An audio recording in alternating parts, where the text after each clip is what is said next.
शुरुआत करते हैं इस वक्त की बड़ी खबर से। डी कंपनी से जुड़ी है खबर, दाऊद इब्राहिम से जुड़ी है खबर है कि एनआईए ने दाऊद इब्राहिम के 20 से ज्यादा ठिकानों पर छापेमारी की है। बांद्रा, नागपाड़ा, गोरेगांव, परेल, सांता क्रूज में छापेमारी की गई है। 20 से ज्यादा ठिकानों पर छापेमारी की गई है। बांद्रा में छापेमारी की गई है, नागपाड़ा में छापेमारी की गई है, गोरेगांव में छापेमारी की गई है, परेल में छापेमारी की गई है, सांता क्रूज में छापेमारी की गई है। 20 से ज्यादा ठिकाने हैं जिन पर छापेमारी की गई है। तो परेल और सांता क्रूज में भी कहा जा रहा है कि ये दाऊद की संपत्ति से जुड़े ठिकाने हैं जिस पर ईडी की छापेमारी की गई है। ड्रग तस्कर हैं, हवाला कारोबारी हैं, बड़े कई इस तरह से डी कंपनी से जुड़े नाम हैं जिन पर शिकंजा कसा गया है, यानी कि डी कंपनी का एंड गेम बिल्कुल नजदीक आ गया है। 20 ठिकानों पर छापेमारी की गई है।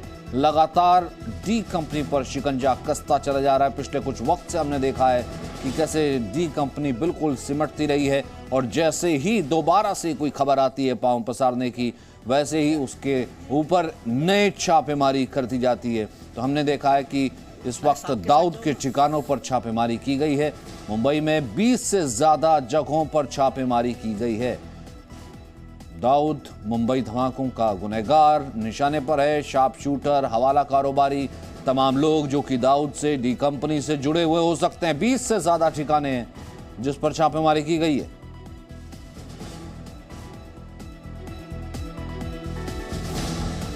तो बांद्रा है, नागपाड़ा है, बोरीवली है, गोरेगांव है, परेल है, सांता क्रूज है। ये वो इलाके हैं जहां पर छापेमारी की गई है डी कंपनी के गुर्गों के खिलाफ, डी कंपनी के लोगों के खिलाफ। राकेश इस वक्त हमारे साथ मौजूद है, सीधा आपको मुंबई लिए चलते हैं। राकेश, इस वक्त और क्या डिटेल सामने आ रही है और ये कितने क्लोज एलाई या फिर कितने क्लोजली जो है डी कंपनी और उसके काले कारोबार से जुड़े हुए लोग हैं? सचिन, सबसे पहले मैं आपको इस एफआईआर की जानकारी दे दूं कि ये 3 फरवरी 2022 को रजिस्टर की गई थी एफआईआर। एनआईए की मुंबई यूनिट ने इसे रजिस्टर किया था और इसमें मुख्य तौर पर 4 आरोपी जो है उनके नाम का जिक्र इसमें किया गया था, जिसमें सबसे पहला नाम दाऊद इब्राहिम कासकर का है। उसके बाद दूसरे आरोपी का नाम अनीस इब्राहिम का है, तीसरा नाम छोटा शकील का है और चौथा नाम टाइगर मेमन का है। ये 4 मुख्य आरोपी बताए गए हैं।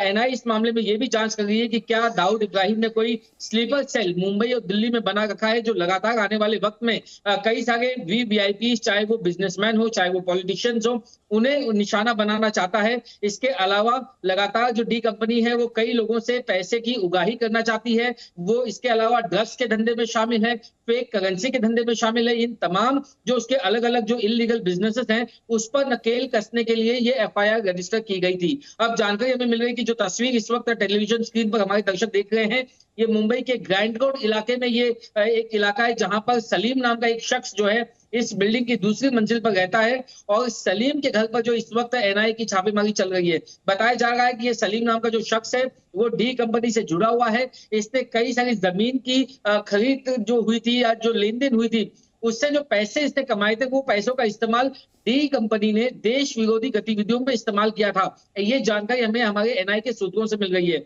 और ये जो दायरा है ये आने वाले वक्त में अब और ज्यादा बढ़ने वाला है। मुंबई और आसपास के इलाके, देश भर में डी कंपनी के कितने स्लीपर सेल या उसके गुर्गे जो है वो काम कर रहे हैं, किस तरीके से वो पैसों की उगाही कर रहे हैं और अलग अलग इलीगल बिजनेस को अंजाम दे रहे हैं, इस पर नकेल कसने के लिए डी कंपनी की जो कमर तोड़ने के लिए एनआईए ने ये सबसे बड़ी कार्रवाई जो छेड़ी हुई है। सूत्र ये भी बता गए कि इसकी जांच की जो आंच है वो आने वाले दिनों में महाराष्ट्र के एक बड़े नेता तक भी पहुंच सकती है, जो सरकार में मंत्री रहे उन तक भी पहुंच सकती है, क्योंकि इससे पहले हमने देखा था कि एनफोर्समेंट डायरेक्टरेट ने भी अपनी जांच में उनका कनेक्शन पाया था। फिलहाल ये जो मंत्री हैं ये जो है इनके ऊपर गाज गिर सकती है, ऐसी जानकारी हमें सूत्रों से मिल गई है। लेकिन वहां तक पहुंचने से पहले जो दूसरी जो कड़ियां हैं, एनआईए के अधिकारी उन कड़ियों को जोड़ने की कोशिश कर रहे हैं। आने वाले दिनों में कई और ठिकानों पर छापेमारी की जानकारी, कुछ और गिरफ्तारियां भी इस मामले में मुमकिन है। सचिन, राकेश, इसमें देखना होगा कि लगातार हम ये कहते हैं कि बिल्कुल करीब पहुंच चुकी है एनआईए और तमाम एजेंसियां डी कंपनी के खात्मे की तरफ, एंड गेम की तरफ है और ये बिल्कुल अंतिम स्टेज पर जो है ये रेड की जा रही है, लेकिन फिर से वो पांव उठा लेती है। ये क्या राजनीतिक संरक्षण है, ये है क्या? देखिए, बिल्कुल मैं आपको ये बताना चाहूँगा कि जो एजेंसीज़ के फिलहाल जो उनकी जो प्रायोरिटी है वो ये है कि किस तरीके से देश के अंदर उन्हें जो सपोर्ट सिस्टम मिल रहा है दाऊद को, उसकी जो लॉजिस्टिकल टीमें हैं, उसे अलग-अलग सुविधा देने वाली जो टीमें हैं, पहले किस तरीके से उन्हें जो है उन पर नकेल कसी जाए। यानी कि आप इसे ये कह सकते हैं कि आप पहले जो उनके हाथ, पैर, आँख, कान जो है डी कंपनी के, उस पर पहले आप काबू पा लें और उसके बाद में आप डी कंपनी को प्रेशराइज़ करके जो है कहीं न कहीं उससे चारों तरफ से घेरने की कोशिश करें। लेकिन ये बात सच है कि कहीं न कहीं एनआईए हो या दूसरी हमारी सेंट्रल एजेंसीज़ हो, वो सीधे तौर पर पाकिस्तान में छिपे दाऊद पर कार्रवाई करने से अब तक जो है वो कहीं न कहीं दूर रही है, उन्हें कोई सफलता नहीं मिली है। जबकि कई सारे डोज़ियर जो है हमने पाकिस्तान को भेजे हैं, उसमें साफ तौर पर डी कंपनी के तमाम जो डिटेल्स है वो भारतीय एजेंसीज़ के पास मौजूद है। उसका ठिकाना कहाँ पर है, आना-जाना कहाँ पर है, कब दाऊद उठता है, कब सोता है, ये तमाम जानकारियाँ हमारी इंटेलिजेंस एजेंसीज़ के पास रिकॉर्डेड होती है। लेकिन उस पर अब तक कोई कार्रवाई, बड़ी कार्रवाई हमें देखने नहीं मिली, जैसे कि कई सारी विदेशी एजेंसियाँ जो हैं, वो अपने-अपने दुश्मनों के खिलाफ करते आई हैं। लेकिन दूसरी तरफ देश के भीतर की अगर हम बात करें तो तमाम जो सेंट्रल एजेंसीज हैं, चाहे वो एनफोर्समेंट डायरेक्टरेट हो, सीबीआई हो, एनआईए हो या एनसीबी हो, ये एजेंसीज लगातार जो है डी कंपनी से जुड़े हुए जो भी उनके एसोसिएट्स हैं, उनके कारोबार से जुड़े हुए लोग हैं, उन पर जो है कहीं न कहीं वो प्रेशराइज़ करते हुए उन पर नकेल कसती हुई नज़र आती है, ताकि डी कंपनी जो है वो कमज़ोर हो जाए। लेकिन जहाँ तक बात है उसके खात्मा होने की, निश्चित तौर पर हम हमेशा उससे एक कदम दूर ही रहते हैं और जब तक खुद छोटा शकील, अनीस इब्राहिम, टाइगर मेमन और खुद दाऊद इब्राहिम कासकर जब तक गिरफ्त से दूर रहेंगे, कस्टडी से दूर रहेंगे, ये खात्मा जो है पूरी तरीके से कभी होने वाला नहीं है सचिन। जाहिर सी बात है। और फिलहाल कितने ठिकानों पर छापेमारी चल रही है और कहाँ-कहाँ है ये? अब तक जो जानकारी हमें मिल रही है उसके मुताबिक तकरीबन 20 मुंबई में ऐसे ठिकाने हैं जहां पर ये छापेमारी चल रही है, जिसमें मुंबई का नागपाड़ा इलाका शामिल है, ग्रैंड रोड शामिल है, इसके अलावा बांद्रा, लोअर परेल, कांदिवली और बोरीवली, ये वो इलाके हैं। ये भी जानकारी मिल रही है कि जो एक खास लैंड को की डील को लेकर के भी एनआईए जांच कर रही है और जिन लोगों ने इस लैंड डील में भूमिका निभाई, चाहे उन्होंने कुछ इसमें एजेंट्स थे, इसमें कोई एक बायर पार्टी है, एक सेलर पार्टी है, इसके रजिस्ट्रेशन जहां पर हुए, इसे लैंड डील करवाने में कहीं ना कहीं हसीना पार्कर, दाऊद इब्राहिम की जो बहन है, उसने एक अहम भूमिका निभाई थी। सलीम इश्तियाक पटेल नाम के एक शख्स ने, यानी कि अभी भी जो हम ये कह सकते हैं कि जिससे पहले से कहा जाता रहा है कि जो काला कारोबार है, एक तो ड्रग्स की तस्करी, दूसरा जो है भूमाफिया या फिर यूं कह सकते हैं कि अवैध संपत्ति, उसको लेकर के जो है सबसे बड़ा जो है डी कंपनी का ये कारोबार रहा है और उसी पर नकेल कसने की ये कोशिश है और ये कोशिश जो है फिलहाल रंग लाती दिख रही है। आपने कहा कि इसके कई और ऐसे बड़े लिंक हो सकते हैं जहां तक एनआईए पहुंचना चाहती है। तो डी कंपनी का एंड गेम बिल्कुल करीब आया हुआ है। दाऊद के ठिकानों पर छापेमारी चल रही, 20 से ज्यादा ठिकानों पर इस वक्त छापेमारी चल रही है।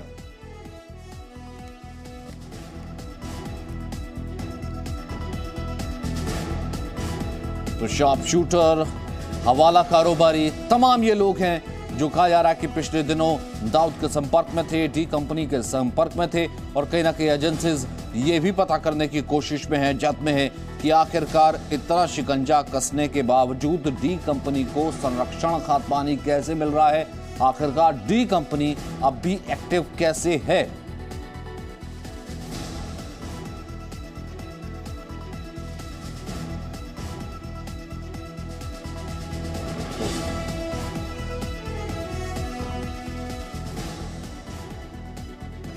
Presenting B News app, available on Google Play and App Store. Download it now.